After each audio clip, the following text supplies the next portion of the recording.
मित्रांनो, Maharashtra law CET 2026 साठी आपण करंट अफेअर्सची ही सिरीज सुरू केली आहे आणि या सिरीज मधला आजचा हा 12वा व्हिडिओ असून तर आजच्या व्हिडिओमध्ये आपण नोव्हेंबर 2025 या महिन्यामधील करंट अफेअर्स वरती आधारित एमसीक्यू पाहणार आहोत आणि सोबतच करंट अफेअर्सची पार्श्वभूमी सुद्धा डिस्कस करणार आहोत. तर हॅलो विद्यार्थी मित्रांनो, मी तुमचा एज्युकेटर अरविंद आणि तुमचं स्वागत आहे ग्लोबल ऑनलाईन मध्ये. मित्रांनो, महाराष्ट्र लॉ सीईटी 2026 साठी असणारी लाईव्ह बॅच ग्लोबल ऑनलाईन मध्ये 8 डिसेंबरला सुरू झालेली आहे. या बॅच मध्ये तुम्हाला डेली लाईव्ह क्लासेस दिले जातात. या क्लासेसच्या माध्यमातून आणि मल्टिपल रिव्हिजन्सच्या माध्यमातून तुमचा संपूर्ण सिलेबस परीक्षेपूर्वी कव्हर केला जातो. संपूर्ण अभ्यासक्रमाच्या अपडेटेड नोट्स असतील, 50 पेक्षा अधिक मॉक टेस्ट आणि 2000 पेक्षा अधिक एमसीक्यू सुद्धा तुम्हाला या बॅच मध्ये दिले जातात. आणि मित्रांनो, ही बॅच फक्त तुमची एक्झाम होईपर्यंत नव्हे तर एक्झाम झाल्यानंतर अगदी तुमच्या ऍडमिशन पर्यंत तुम्हाला गाईड करण्याचं काम करते. तर बॅचला जॉईन करण्यासाठी स्क्रीनवरती दिलेल्या नंबरवरती तुम्ही व्हॉट्सअप करू शकता किंवा प्ले स्टोअरवरती जाऊन तिथेही ग्लोबल ऑनलाईन ॲपमध्ये हा कोर्स तुम्ही जॉईन करू शकता. तर विद्यार्थी मित्रांनो, लवकरात लवकर या बॅचला जॉईन करा आणि लॉ सीईटी मध्ये 90 पेक्षा अधिक पर्सेंटाईल मिळवण्याची तयारी आत्ताच सुरू करा. तर विद्यार्थी मित्रांनो, सुरू करूया आजच्या प्रश्नांना. प्रश्न आहे, green tug transition programme is an initiative of which ministry? Green tug transition कार्यक्रम ही कोणत्या मंत्रालयाची योजना आहे? ऑप्शन्स आहेत, ministry of environment, forest and climate change, पर्यावरण, वन आणि हवामान बदल मंत्रालय, ministry of new and renewable energy, नवीन आणि अक्षय ऊर्जा मंत्रालय, ministry of ports, shipping and waterways, बंदरे, जलवाहतूक आणि जलमार्ग मंत्रालय, ministry of road transport and highways, रस्ते परिवहन आणि महामार्ग मंत्रालय. तर विद्यार्थी मित्रांनो, ग्रीन टग ट्रान्झिशन कार्यक्रम हा बंदरामधील प्रदूषण कमी करण्यासाठी सुरू करण्यात आला आहे. यात डिझेलवर चालणाऱ्या बोटीऐवजी बॅटरीवर चालणाऱ्या पर्यावरणपूरक बोटी वापरल्या जातात. ही योजना बंदरे, जलवाहतूक आणि जलमार्ग मंत्रालयाने सुरू केली आहे. त्यामुळे या प्रश्नाचं योग्य उत्तर आहे option C, ministry of port, shipping and waterways, बंदरे, जलवाहतूक आणि जलमार्ग मंत्रालय. पुढचा प्रश्न आहे, which word was selected as the Cambridge dictionary word of the year 2025? Cambridge शब्दकोशाने 2025 चा वर्षातील शब्द म्हणून कोणता शब्द निवडला? ऑप्शन्स आहेत, डेलुलू, मेमिफाय, पॅरासोशियल, ट्रॅडवाईफ. तर विद्यार्थी मित्रांनो, पॅरासोशियल म्हणजे एकतर्फी भावनिक नातं, जसं लोक एखाद्या सेलिब्रिटी किंवा इन्फ्लुएन्सरशी जोडलेले वाटतात पण त्या व्यक्तीला ते ओळखतही नाही. केम्ब्रिज शब्दकोशाने 2025 साठी हा शब्द वर्षातील शब्द म्हणून निवडला आहे. त्यामुळे या प्रश्नाचं योग्य उत्तर आहे ऑप्शन सी, पॅरा सोशियल. पुढचा प्रश्न आहे, Kuno national park is located in which state? Kuno राष्ट्रीय उद्यान कोणत्या राज्यात आहे? ऑप्शन्स आहेत, मध्य प्रदेश, राजस्थान, उत्तर प्रदेश आणि गुजरात. तर विद्यार्थी मित्रांनो, कुनो राष्ट्रीय उद्यान हे मध्य प्रदेशातील शोपूर जिल्ह्यात आहे. ते भारतातील चित्ता प्रकल्पासाठी प्रसिद्ध आहे. 2018 मध्ये त्याला अभयारण्यावरनं राष्ट्रीय उद्यानाचा दर्जा देण्यात आला. त्यामुळे या प्रश्नाचं योग्य उत्तर आहे ऑप्शन ए, मध्य प्रदेश. पुढचा प्रश्न आहे, what is the theme of a national one health mission assembly 2025? राष्ट्रीय वन हेल्थ मिशन असेंब्ली 2025 ची थीम काय आहे?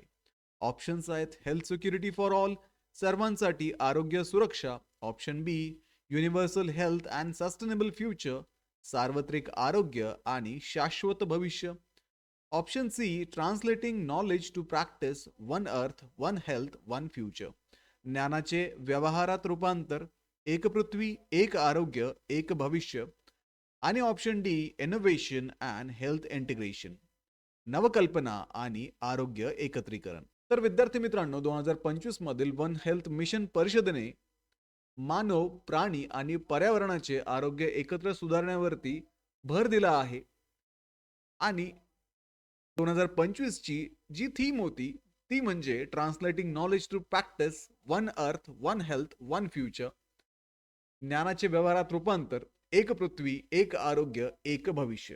या थीम मधून सर्व जीवसृष्टी एकमेकांशी जोडलेली आहे हे दर्शवले आहे. त्यामुळे या प्रश्नाचं योग्य उत्तर आहे ऑप्शन सी.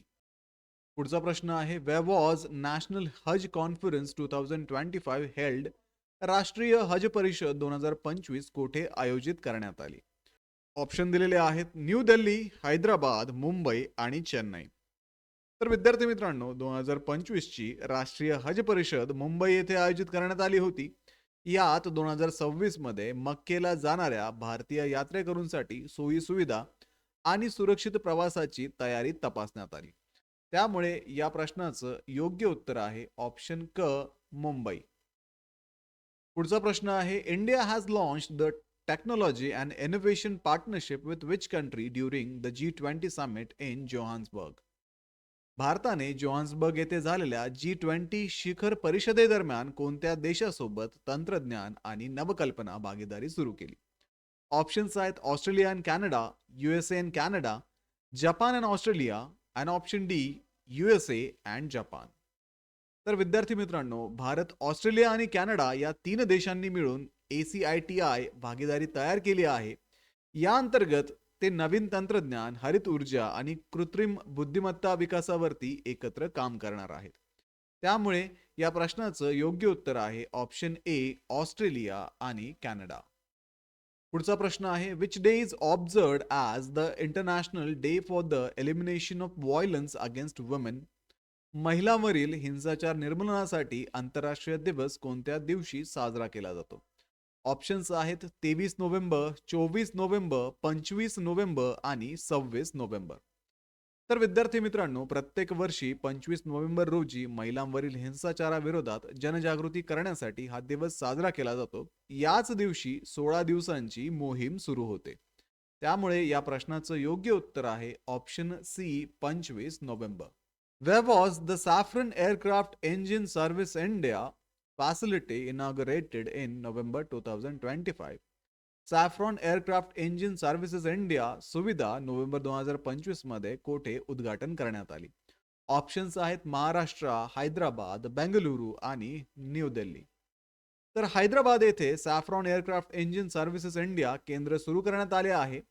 येथे एअरबस A320 न्यू आणि बोईंग 737 मॅक्स विमानाचे इंजिन दुरुस्त केले जाते. त्यामुळे या प्रश्नाचं योग्य उत्तर आहे ऑप्शन बी, हैदराबाद. पुढचा प्रश्न आहे which Indian city is the host of 2030 Commonwealth Games. 2030च्या राष्ट्रकुल क्रीडा स्पर्धांचे यजमान शहर कोणते आहे? ऑप्शन्स आहेत बेंगलुरू, अहमदाबाद, चेन्नई, मुंबई. तर विद्यार्थी मित्रांनो, 2030 ची राष्ट्रकुल क्रीडा स्पर्धा अहमदाबाद येथे होणार आहे. भारतासाठी ही दुसरी वेळ असून 2010 मध्ये नवी दिल्लीने यजमानपद भूषवले होते.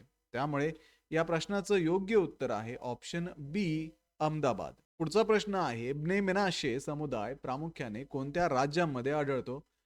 The Bnei Menashe community is primarily found in which state? Options आहेत Mizoram and Manipur, Gujarat and Rajasthan, Nagaland and Tripura, Bihar and Jharkhand. तर विद्यार्थी मित्रांनो, ब्ने मेनाशे हे मिझोरम आणि मणिपूरमधील लोक आहेत. ते स्वतःला इस्रायलमधील हरवलेल्या जमातींपैकी एकाचे वंशज मानतात. सध्या त्यापैकी अनेक जण इस्रायलमध्ये स्थलांतर करत आहेत. त्यामुळे या प्रश्नाचं योग्य उत्तर आहे ऑप्शन ए, मिझोरम आणि मणिपूर. तर विद्यार्थी मित्रांनो, हे होते नोव्हेंबर महिन्यामधील काही महत्त्वाचे MCQ. आजच्या या व्हिडिओमध्ये आपण त्या MCQचे आन्सर आणि आन्सरच्या मागची जी पार्श्वभूमी आहे ती समजून घेण्याचा प्रयत्न केलेला आहे. ही सिरीज अशीच सुरू राहणार आहे. त्यामुळे ग्लोबल ऑनलाईनला आत्ताच सबस्क्राईब करून ठेवा आणि सोबतच विद्यार्थी मित्रांनो, ग्लोबल ऑनलाईनचं मराठी लॉ CETचं जे बुक आहे ते Amazon वरती आता अवेलेबल आहे. या बुकमध्ये तुम्हाला संपूर्ण सिलेबस मिळणार आहे. चॅप्टर वाइज एक्सप्लेनेशन तुम्हाला इथे असणार आहे. टॉपिक वाइज प्रॅक्टिस क्वेश्चन्स तुम्हाला दिले जातील. प्रिव्हियस इयर पेपर्स आणि मॉडेल टेस्ट सुद्धा या बुकमध्ये अवेलेबल असतील. या परीक्षेचं रिव्हिजन करत असताना कुठल्या स्मार्ट टिप्स आणि ट्रिक्स तुम्ही वापरायला हव्यात हे सुद्धा तुम्हाला या बुकमध्ये मिळणार आहे. तर आजच डिस्क्रिप्शन मध्ये दिलेल्या लिंक वरती जाऊन बुक ऑर्डर करा आणि लॉ CETचं प्रिपरेशन सुरू करा. तर भेटूया पुढच्या व्हिडिओमध्ये. तोपर्यंत एक्झामचं प्रिपरेशन सुरूच ठेवा. थँक्यू.